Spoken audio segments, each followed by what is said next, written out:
Assalamualaikum warahmatullahi wabarakatuh. Selamat datang kembali di podcast ini. Hari ini kita akan membahas sesuatu yang jujur pertama kali aku mempelajarinya, aku harus berhenti sejenak dan benar-benar terdiam. Pertanyaannya sederhana. Berapa lama Allah menciptakan alam semesta ini? Jawabannya dari Al-Quran 6 hari, 6 yaum.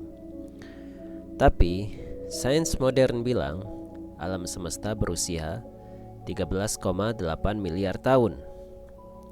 Nah, apakah ini kontradiksi? Apakah kita harus memilih antara iman dan sains? Jawabannya tidak. Dan justru disinilah letak keajaibannya. Mari kita bahas bersama. Al-Quran menyebutkan penciptaan langit dan bumi dalam 6 yaum. Ini disebutkan setidaknya 7 kali dalam berbagai surah. Tapi perhatikan kata yang digunakan, yaum.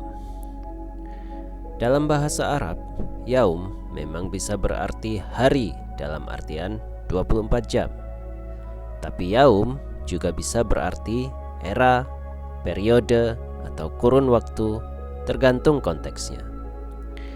Para ulama klasik seperti Imam Ar-Razi dan Ibnu Katsir sudah lama mengatakan bahwa hari dalam konteks penciptaan tidak harus diartikan harfiah 24 jam. Karena 24 jam itu sendiri adalah ukuran rotasi bumi. Sementara bumi belum ada di awal penciptaan. Lalu ada ayat yang mengejutkan lagi. Allah berfirman dalam surah Al-Hajj ayat 47, dan sesungguhnya satu hari di sisi Tuhanmu adalah seperti 1000 tahun dari apa yang kamu hitung. Dan dalam surah Al-Ma'arij ayat 4, malaikat-malaikat dan Jibril naik menghadap Tuhan dalam sehari yang kadarnya 50.000 tahun. Dua ayat ini menegaskan satu hal yang sangat jelas, bahwa waktu di sisi Allah berbeda dengan waktu yang kita rasakan di bumi. Bukan metafora, bukan sekedar kiasan. Ini adalah pernyataan yang sangat tegas bahwa waktu itu relatif, sesuai dengan konteks dan dimensinya. Sekarang kita geser ke sains. Pada tahun 1905, seorang pegawai kantor paten di Swiss menerbitkan sebuah makalah ilmiah yang akan mengubah cara manusia memahami alam semesta selamanya.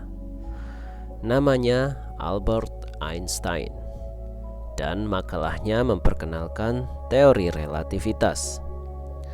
Salah satu implikasi terbesar dari teori ini adalah sesuatu yang disebut dilatasi waktu atau time dilation.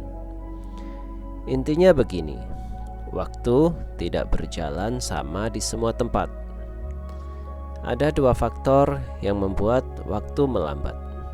Satu, kecepatan. Semakin cepat kamu bergerak, semakin lambat waktu berlalu bagimu.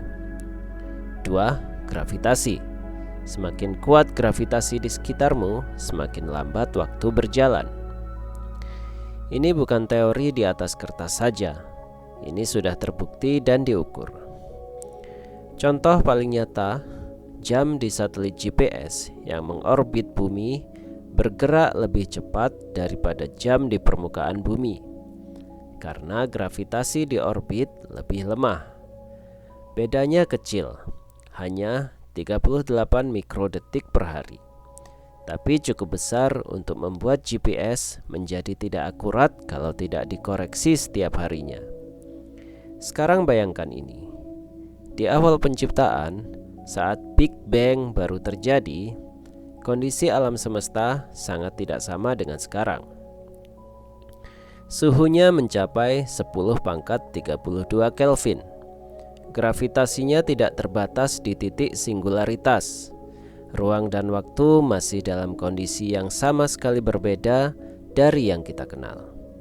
Dalam kondisi seperti itu, Satu hari bisa setara dengan miliaran tahun dalam ukuran waktu bumi yang stabil seperti sekarang. Nah, ini bagian yang paling menarik. Seorang fisikawan dari MIT bernama Gerald Schroeder, beliau bukan Muslim, tapi seorang ilmuwan Yahudi yang mendalami kitab suci dan sains, mencoba mengkorelasikan 6 hari dari penciptaan dalam Taurat dengan data kosmologi modern. Ia menggunakan konsep redshift kosmologis, pergeseran cahaya akibat ekspansi alam semesta yang terus melebar sejak Big Bang, untuk menghitung berapa lama setiap hari kosmik jika diukur dari sudut pandang awal penciptaan. Hasilnya sangat mengejutkan, karena alam semesta terus mengembang, skala waktu setiap era terus berkurang, seperti half-life dalam fisika nuklir. Setiap periode berikutnya adalah setengah dari periode sebelumnya.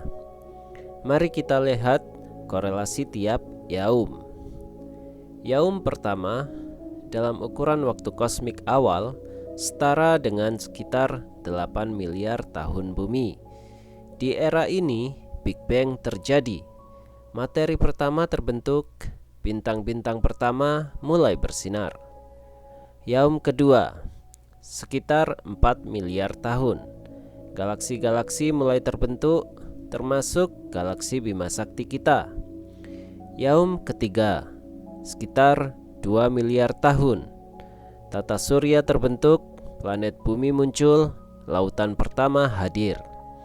Yaum keempat, sekitar 1 miliar tahun. Atmosfer bumi mulai bersih, matahari dan bulan mulai dapat terlihat jelas dari permukaan bumi. Yaum kelima, sekitar 500 juta tahun. Kehidupan pertama muncul di lautan. Makhluk-makhluk laut awal berkembang. Yaum keenam, sekitar 250 juta tahun. Hewan darat, mamalia, dan akhirnya manusia hadir di bumi. Kalau kita jumlahkan 8, 4, 2, 1, setengah, dan 0,25, kurang lebih 15,75 miliar tahun. Angka terbaru sains yaitu 13,8 miliar tahun.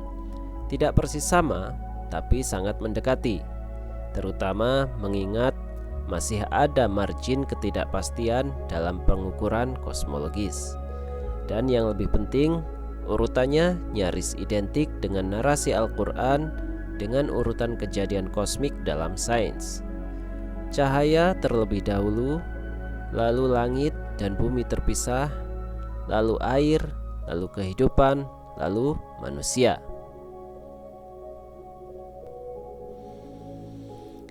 Jadi, apa yang bisa kita simpulkan dari semua ini? Pertama, kata yaum dalam Al-Quran bukan berarti 24 jam. Ia merujuk pada era atau periode kosmik, sesuatu yang para ulama klasik sudah pahami jauh sebelum sains modern ada. Kedua, Al-Quran sudah menyatakan 14 abad yang lalu bahwa waktu bersifat relatif, bahwa satu hari di sisi Allah bisa setara ribuan, bahkan puluhan ribu tahun manusia. Dan ini baru dibuktikan secara ilmiah oleh Einstein pada abad ke-20. Ini bukan kebetulan. Ini adalah salah satu tanda ijaz, mukjizat ilmiah Al-Quran. Ketiga, sains dan Al-Quran tidak harus dipertentangkan. Sains menjawab pertanyaan bagaimana alam semesta terbentuk, bagaimana bintang lahir, bagaimana kehidupan berkembang. Al-Quran menjawab pertanyaan yang jauh lebih dalam, mengapa dan untuk apa. Ada satu kalimat yang menurutku paling indah merangkum semua ini, dari seorang cendekiawan muslim kontemporer. Sains membuka jendela untuk melihat kebesaran Allah. Semakin jauh sains melangkah, semakin besar rasa takjub kita kepada Sang Pencipta. Alam semesta berusia 13,8 miliar tahun. Dengan segala kegalaksiannya, bintang-bintangnya, dan planet-planetnya, semua itu hanya bagian kecil dari kekuasaan Allah yang kun fayakun, jadilah maka jadilah. Dan kita manusia yang hanya mendiami satu titik kecil di sudut galaksi yang bahkan bukan galaksi terbesar, dipercaya menjadi khalifah di bumi ini. Subhanallah.